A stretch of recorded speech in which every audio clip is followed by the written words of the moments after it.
ঈদ মুবারক ভাই, ঈদ মুবারক। Public toilet করবো এই জায়গায়, আমরা পাবলিক টয়লেট। এর আগে আমি আওয়ামী লীগ করতাম, কিন্তু ওখান থেকে শুধু প্রত্যাখ্যান করে ঘৃণার স্বর প্রত্যাখ্যান করছি। আজকে সেখান থেকে আমি আসছি সেই আওয়ামী লীগের ধ্বংস দেখার জন্য। আবু জাহেলের বাড়ির মতো এটা টয়লেট খানা হোক, পাবলিক টয়লেট খানা। প্রতিজ্ঞানে ওর তো লজ্জা শরমই নাই, ও বক্তব্য দিবে কেন? ও তো ফেসিস্ট, ও তো পালিয়ে গেছে। সব মিথ্যা কথা বলে। ও তো ফেসিস্ট, ও তো পালিয়ে গেছে। ওর তো বক্তব্য দেওয়ার মানে কোনো ইয়েই নাই। মানে একটা মানুষের যদি আত্মসম্মান বোধ থেকে থাকে, তাহলে মানুষজন তাকে ঘৃণা করতেছে। মানে 18 কোটি মানুষই, আপনি 98% মানুষই তাকে ঘৃণা করতেছে। সে বক্তব্য দেয় কিভাবে এই অবস্থায়? সে তো মরে যাওয়া উচিত, আত্মহত্যা করা উচিত তার।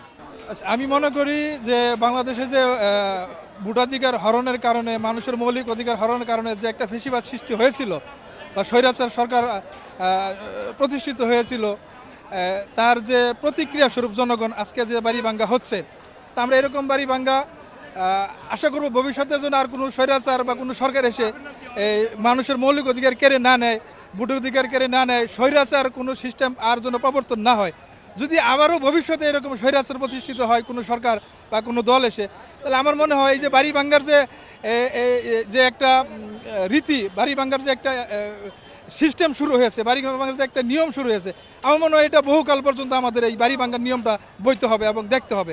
আমি উৎসুক হিসাবে এখানে দেখার জন্য আসছিলাম। 2014 সালের আগে বাংলাদেশে যখন 2014 সালে একক নির্বাচনটা হলো, 154 আসন তারা বিনা প্রতিদ্বন্দ্বিতা পাশ করছে, তখন থেকে আমি আওয়ামী লীগকে ঘৃণা করি।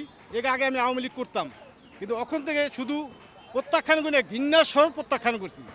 আজকে সেখান থেকে আমি আসছি সেই আওয়ামী লীগের ধ্বংস দেখার জন্য।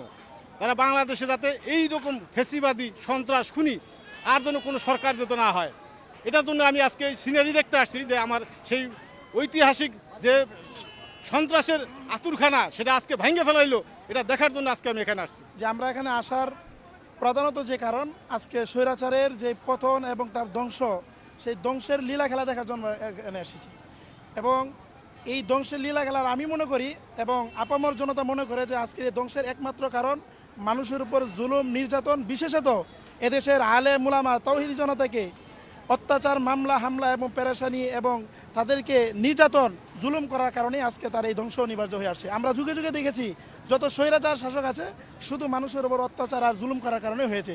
আমরা মনে করি আজকের এই ধ্বংসের লীলা খেলা এটার কারণেই। এবং আজকে আমরা যতটুকু জানতে পেরেছি, এই স্বৈরাচার শাসকের শাস্তি একটাই, ফাঁসি। এদেশে এনে তাকে ফাঁসি দেওয়া হোক, সে যে কোনো স্বৈরাচার হোক না কেন। এবং অদূর ভবিষ্যতেও যদি এই জাতীয় স্বৈরাচার আসে, তাহলে দাবি আমাদের একটাই, স্বৈরাচারদের শাস্তি একমাত্র ফাঁসি। আবু জাহেলের বাড়ির মতো এটা টয়লেট খানা হোক, পাবলিক টয়লেট খানা। সরকার অবশ্যই করবে, এটা সরকারের দায়িত্বের ভিতরে পড়বে। দাবি এটা জনগণের দাবি, এখানে টয়লেট খানা হবে।